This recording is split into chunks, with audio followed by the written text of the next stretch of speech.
Draga moja družba in lep dober dan. Današnji namen snemanja videa je ta, da vam povem o tem, kako sem nepremišljeno klicala vedeževalke in vedeževalce, takrat, ko sem bila v najglobji stiski. Pa vsem vedeževalcem in vedeževalkam se opravičujem, če vas zdaj prizadenem glede vaše kredibilnosti in vsega ostalega. Moje izkušnje so take, da mi ti pogovori niso pomagali. Pomagali so mi v tistem momentu, v tistih 10 minutah, 15, za kar sem plačala ogromno evrov, ampak kasneje, pa seveda iz tega ni bilo nobene rešitve, ker vsak vedeževalec ali vedeževalka so mi povedali samo tisto, kar sem jaz želela slišati. To pomeni, ali bom dobila ta kredit, seveda tega pa tega datuma, bom to lahko tako rešila, seveda tako pa tako pa tako, bom v službi napredovala, seveda tako pa tako pa tako. Mislim, ni bilo tiste realnosti, ni bilo tiste iskrenosti, ni bilo tiste verodostojnosti, ki bi meni pomagala v mojem življenju. In zato, ne samo zato, tudi drugače, ko sem jaz bila res v tisti globoki temi, v najhujši depresiji, ko sem imela res temne misli, sem velikokrat klicala vedeževalce in vedeževalke, ter se posluževala njihovih nasvetov in bili so mi kot neki psihoterapeuti.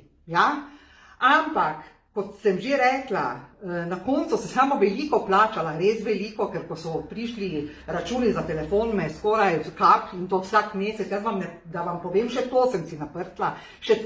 naprtla, da sem imela velike telefonske račune, potem sem si naprtla prepire z bivšim možem, zato ker sem toliko zapadla v to krizo in klicala na te številke 090 in tako dalje. In jaz sem potem seveda s časom in z delom, ki ga opravljam zdaj že veliko let, pridobila drugačne izkušnje in sem razmišljala, kako bi bilo dobro v Sloveniji napraviti pogovore, ki so topli, razumevajoči, podporni, prijateljski in hkrati, ki dajo tudi neko rešitev. In hkrati, ki dajo tudi neka orodja, da lahko pomagajo pri segmentu, za katerega klicalec ali klicalka si želi urediti. In v ta namen imam sedaj te pogovore, da vam z njimi pomagam, s svojimi orodji, ki vam jih dajem, tudi po pogovoru vam pošljem na mail, da se držite nekakšnih ritualov, bomo temu rekli, treba je vedeti, da brez dela ni jela,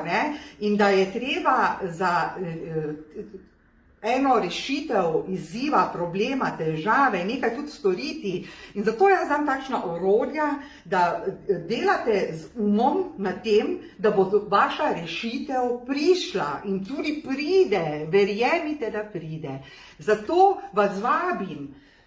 kolikor imate določene izzive, vseeno na katerem življenjskem segmentu, saj sem zelo izkušena oseba, bomo rekli, življenje mi je naneslo veliko izzivov in tegob, kar sedaj lahko preko svojih izkušenj tudi pomagam vam in vam povem, kako sem pa jaz prišla do teh rešitev, do boljšega in kakovostnejšega življenja. Ker izzivov, ne bom rekla zdaj več žal, ker sem res pridobila veliko lekcij, sem imela na vseh življenjskih področjih in zaradi tega poznam vse življenjske segmente. Veste, tisti, ki me spremljate, da že nekaj let, veliko let delam aktivno v smeri motivacije, osebne rasti, da izvajam delavnice plačljive in pa tudi brezplačne in da imam veliko izkušenj pri tem, da vam lahko svetujem, pomagam, dam nasvet, vas lahko popeljem na vašo pravo pot in skupaj potem hodiva po tej poti. Tako,